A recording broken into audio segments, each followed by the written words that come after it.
Hi there. Welcome back to Tuesday's Tips. I'm Greg Kaiser, and in this weekly feature, I talk about editing within Lightroom, but most of what I'm talking about can be utilized in other image editors. So keep that in mind while watching this, and I do appreciate those that have subscribed. And if you haven't, then I invite you to go ahead and hit that like button, subscribe so you get notified on future videos. We are starting to wrap up the global edits, but first I'd like to thank this week's sponsor. That's right, I've got a sponsor for this now. It's me, but it's still a sponsor. I'm bringing you this content, so I figure I'll go ahead and say, hey, look, if you are interested in doing some mentorships with me and learning some more about image editing, obviously, this is something that I do spend a lot of time with and am happy to share what I know. This is really just the tip of the iceberg, what we're going through here with Tuesday's Tips. So if you want to delve into it deeper and see how it goes with your own photography, then I invite you to check out the link in the description and look at my mentorship options. And I've got them ranging from everything from simple image critiques for just a few dollars on up to advanced mentorships that include about 25 hours of structured time and ongoing content that does not come out of that time allotment. So there's a lot of different options, and I'm happy to custom build something that fits you and your needs. So keep that in mind and help support the sponsor of this channel, me. So enough about that. I do want to go ahead and get into today's topic, and we're talking about lens correction. And this is not something that I spend a lot of time with, but it's something that's worth understanding. The way I've got it set up, when I import my photos in from RAW, from the memory cards, this is already applied. I do the two main things that this feature allows for, and that's pretty much all I deal with it. But we're going to go in and we're going to look at how this can affect your pictures and kind of what the purpose is behind it. And this one that's easily forgotten, but it's actually a very important step. So we're going to go ahead and take a look at Lightroom. And you should be looking at my screen at this point. And we are looking at a 300% crop into a photo just to show you what I'm talking about. And if we go to the straight on before image by hitting the backslash key on your keyboard, you can see this color around the model number on the camera. Same thing up here on the brand name. And there's that purple fringing there, which you've probably heard that term, but there's also green back here behind this strap and purple along the strap itself. So this is chromatic aberration or purple fringing. And what it is, it's just where the lens is not able to focus on each one of the color channels the same way, and it kind of gives that haze. It happens a lot on high contrast scenes. Obviously, we've got light and bright here, or light and dark here. Same thing back here. This is where these colors start to cause problems.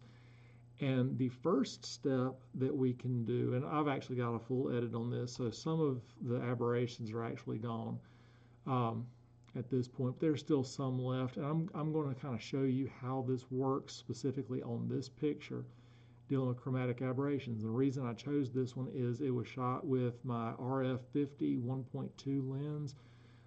It's a fantastic lens, outstanding. I love working with it. It does have one of those optical qualities where it will show more purple fringing than other lenses will. And it usually only happens when it is shot wide open. This particular image, I did shoot it wide open.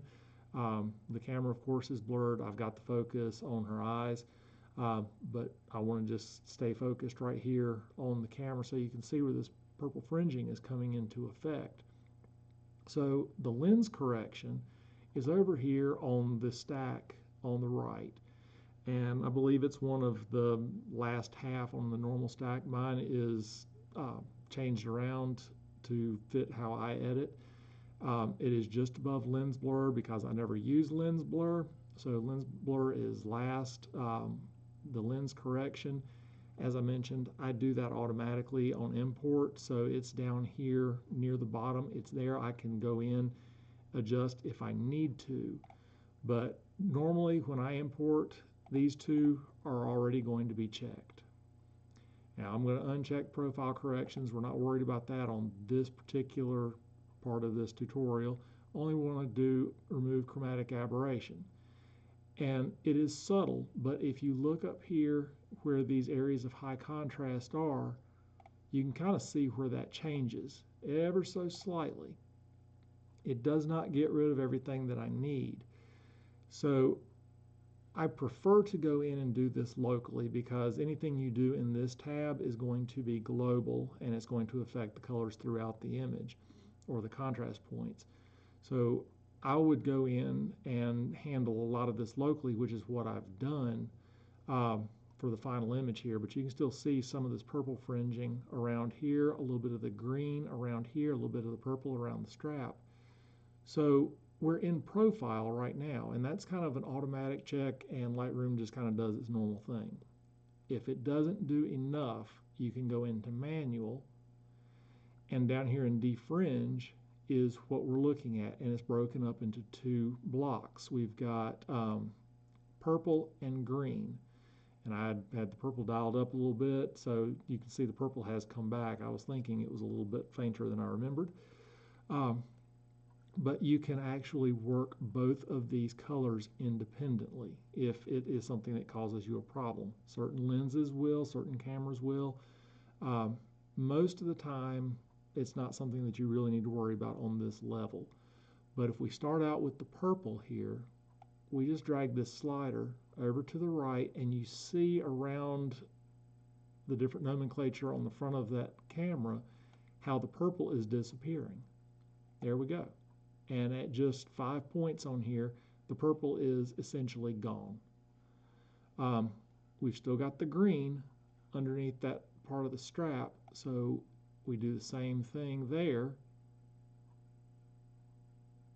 And we start to kind of lose that green. And if we need to change where that hue point is, we can take these sliders and we can make it bring a little bit more of that yellow in, and as you see right there, it's gone.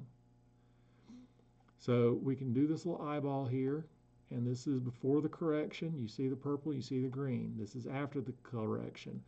Those are gone. Before the correction, after the correction. So remember, this does everything globally, but as long as you keep it moderate, it's not going to do anything bad to the image. We've cleaned up that chromatic aberration quite nicely just with this module, and I actually had gone in the final image and done some local work on it also. We'll get into that later when I go into the local adjustment tools. I'm going to go ahead and zero these back out because this is actually my master file, so I don't want to change what I've done. And we're going to go ahead and move on to something different now, but that's pretty much the chromatic aberration. This is the worst file I had for purple fringing, which is why I used it. Now as we go back, let me get us out of the big zoom here. Okay, now we're looking at a whole picture, and when we import, by default, Lightroom does not apply any of this. I've got it set up to where it does, but this is what the image would look like without any of these profile corrections to it. Removing the chromatic aberration is something that does not hurt the image at all. It just kind of looks for those areas of purple and green fringing and removes those. I have that checked and everything. In this one, there's really nothing there for it to affect, at least not that we can see. So we're not going to go searching for stuff. Had a real good example of that on the last one. But the big part here is the profile correction. Now what this is, every lens has certain optical characteristics. They have a certain amount of barrel distortion or pincushion distortion. It's just ways in which that image is kind of manipulated by the optics. Sometimes it is something that you like and want to see in a picture. Other times it's not, and a lot of times it will make a horizon go curved. It will make it do weird things. It will somehow make this look like it's shot in a cylinder a lot of times, again, depending on the lens.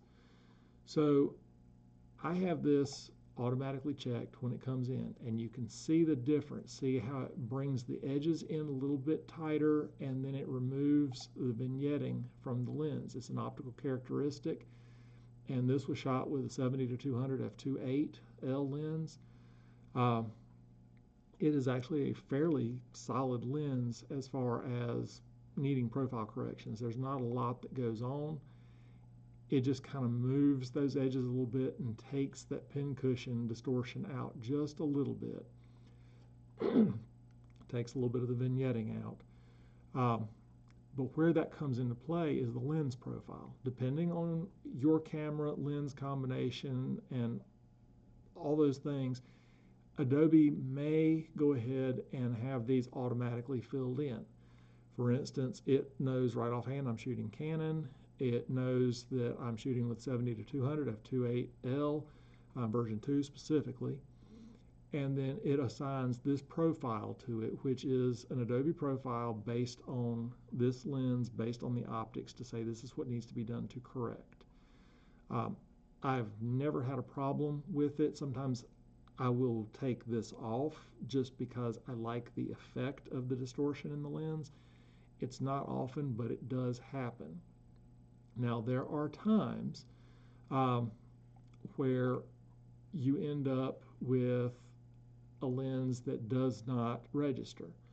This is one of those that I have, and we can check it. I've already had to hand enter this. But it would come up with all these being blank, nothing would change. The reason for that is this Rokinon lens that I'm using, the 14mm f2.8 manual everything, just does not communicate well as far as with the software. So essentially, if I am to use that, this is all going to be blank. I would have to go over here to the arrows, and here I can manually choose all the different lenses that are possible. I'll choose Rokinon, and at that point it'll pop up that, hey, it's the 14mm f2.8. But if you needed to go in and manually do it, you can, and the profile is going to be set. And you can do different versions of this, and of course this is a lens that is done for different mounts, so we can do Sony, Pentax, Panasonic, Olympus, Nikon, Fuji, all those. I'm using it for the Canon mount, obviously, so it selected the right one. But you can go in and do all of this. But you can see the difference here. This is one of those lenses that does have a lot of that distortion, and it's got that barrel distortion to it. And for this picture, I liked it, so I undid the profile correction. And you see how it naturally vignettes, and it kind of gives a little bit more information here, and it kind of makes it a more sweeping view, which I think suits this picture, which is why I chose a 14mm to actually shoot the image. So if I'm enabling that profile correction, you see how it kind of flattens the picture. And for some pictures, this works really well. But for this, for what I was wanting to get out of this photo, I wanted that distortion. I wanted to bring the tree a little bit closer, bring the sky a little further apart or away, and bring more around the edges. So this is where that creative decision comes into play. And I had it set to automatically engage. I came in, I manually set Rokinon. It did the rest of it fine. I decided I didn't like it, so I unchecked it.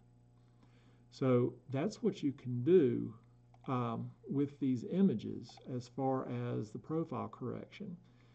And again, you can go in and do some manual work with distortion, so you can change how the distortion looks by moving the slider back and forth, and you see what it's doing to the edges. And that's if you want to just really, really fine-tune that amount of distortion to your liking. It's a creative choice. Same with the vignette.